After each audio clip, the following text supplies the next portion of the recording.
I'm Denise. She's a non-fiction editor, and I'm Louise. She's a fiction editor. And together, we're the Editing Podcast.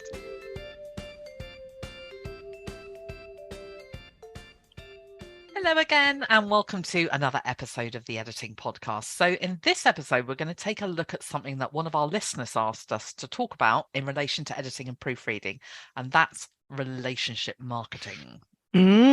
So let's start by defining what we mean by the term relationship marketing, because it does sound like just another one of those buzzy terms that marketers are so fond of. It really does. And actually, a lot of the things we're going to talk about today don't really feel like marketing at all. They're more about common sense business practice. Yay, good tips for those who don't like marketing. Absolutely.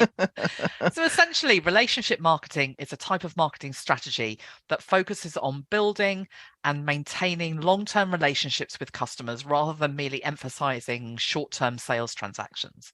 That's right. And its primary goal is to build loyalty, trust, and customer retention, and therefore repeat business. So it doesn't matter whether you're working for academics, students, fiction authors, businesses, charities, or publishers. You're looking to build a relationship with them and make connections that stand the test of time.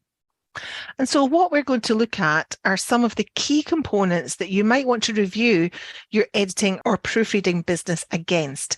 It might well be that you're strong in some, but not so much in others. And it might be that not all of these elements are things you want to pursue, and that's fine. But we're going to consider them so that you have options and ideas for how to use a relationship marketing strategy to grow your business.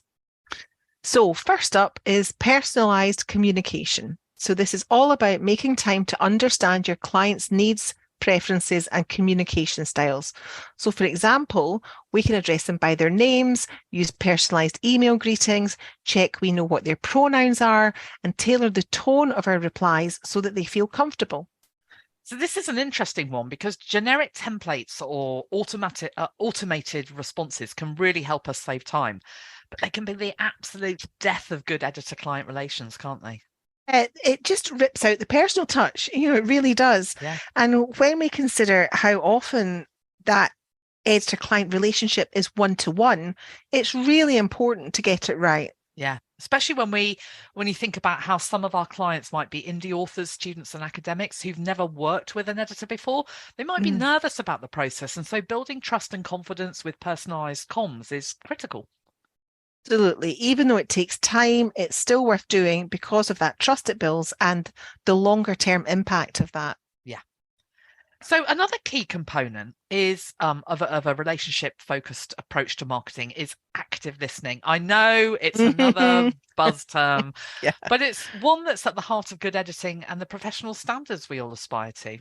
Yeah. And so it means what it says on the tin.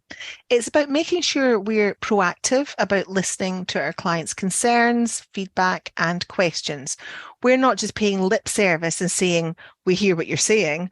It's about going further and showing empathy and understanding.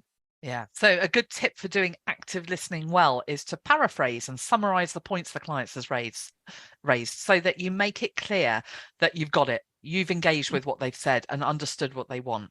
Yeah, and that might also mean asking questions so that we get the clarity that we need. And active listening is something we can do right from the get-go so that we make sure we're on the same page about the editorial service they've asked for. That's a really good point, because as we've talked about before, sometimes we as editors and proofreaders might have a different understanding of the terminology being used around editorial services. So it's really important that we take the time to get under the skin of the client and make sure that what we think they want is actually what they want. Oh, yeah, definitely. And it can be so tempting if we're really busy for us to make assumptions or even interrupt if we're talking to a client on the phone or on Zoom or Teams. But the truth is that it's much better to listen first. Yeah. And then if there are misunderstandings or the lines have got crossed, you can tease that out and when it's your turn to speak. One tactic that can be really handy with Zoom or Teams is to ask if you can record the meeting so that your head isn't down buried in note-taking. Do you know, that's such a good point, because you want to make sure that you don't forget what your clients talked about. But if you're staring at a notebook or at another screen making notes, you're missing the opportunity to give those visual clues that you're paying attention and also seeing their body language Yeah. and their if you're on a Zoom or a Teams call. Definitely. Those nods and smiles from both sides are small but mighty. Definitely, yeah. So the next relationship marketing component probably sounds obvious, but it does need to be on the list, and that's quality. And we mean delivering high quality editing and proofreading services that exceed our clients' expectations. And the key there is exceed, isn't it? Because this comes back to an issue that we've discussed before. We're an unregulated industry, and we can't assume that our clients are always working with people whose professional standards match our own. And so by doing exceptional work and presenting it in a way that's professional and stand out, you can build trust and confidence, which helps to foster longer term relationships and repeat business. And in addition to making sure that your editorial work is top notch, think about the materials that supplement that work. For example, the stuff that's in the editorial pack you send to a client at the end of a job, such as a report or a style sheet, a letter or any resources. Are they branded consistently? Are they presented neatly and professionally so that they look like you've taken time during the process of creating them? It's so important, because if they're sloppy or if they look like they've been thrown together at the last minute or that there's generic that could have been sent to anybody, that might reflect more widely on a client's perception of your editing ability, even if your editing or proofreading is superb. That's so true. It's, appearances do matter. Yeah. That's the end of it. So let's move on to another component, and that's transparency in regarding to your pricing and policies. Now, that doesn't necessarily mean you have to publish your prices on your website, because that's not appropriate for everybody, but it does mean that your clients shouldn't get any nasty shocks. I think that's what we want to focus on here. Absolutely, yeah. So, for example, if you're going to be adding tax, like VAT, for example, to your editing services, the client needs to be made aware of that at the outset. And if the project you're working on doesn't lend itself to setting an upfront fee, have a discussion with them so that you can work out a way of keeping track of costs in a way that suits you both. Yeah, that's a really good approach. And the same would apply to turnaround times and confidentiality in relation to their work. So make sure your contracts, terms and conditions and privacy notices are up to date and that you direct your client to them at the get-go. Yep, straight off. Yeah. So at the other end of the scale, the next component is following up. So after you've completed the project, make sure you check in with your clients so that you can make sure that they are satisfied with the work you've done and that they have the opportunity to give you feedback. And maybe even a testimonial for your website. And if you don't hear from someone for a while and you've done work for them in the past, drop them a line and ask them if there's anything they need help with. Yeah, because the worst thing they can do is say no, and you never know. You might have dropped off their radar accidentally, and that wee nudge just might lead to some work. Yeah. Now, the next component isn't going to be everyone's bag. I know it, although you and I swear by it.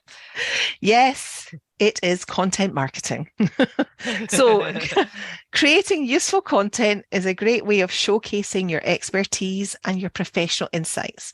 And unlike the relationship marketing tips that we've discussed so far, this one is aimed at the clients who haven't yet got to the point of commissioning you.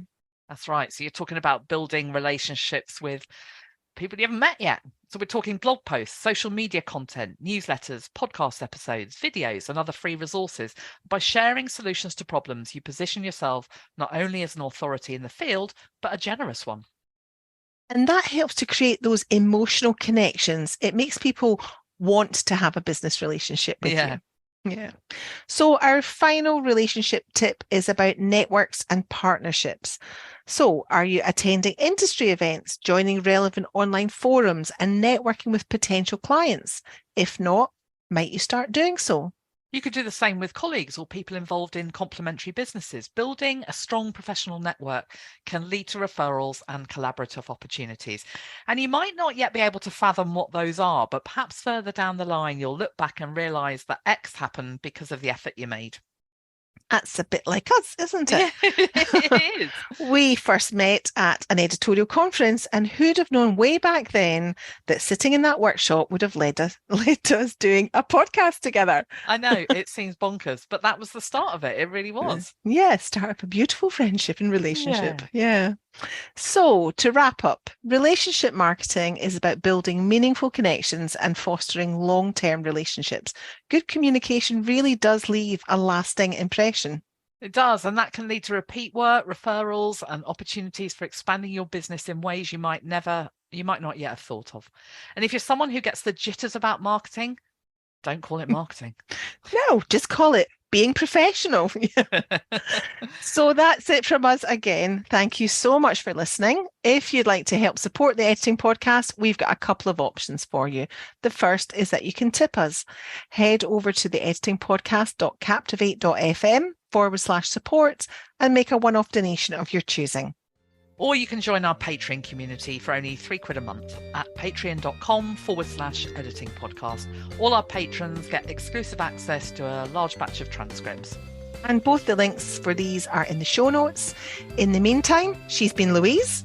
And she's been Denise. Join us again next time. Bye. Bye.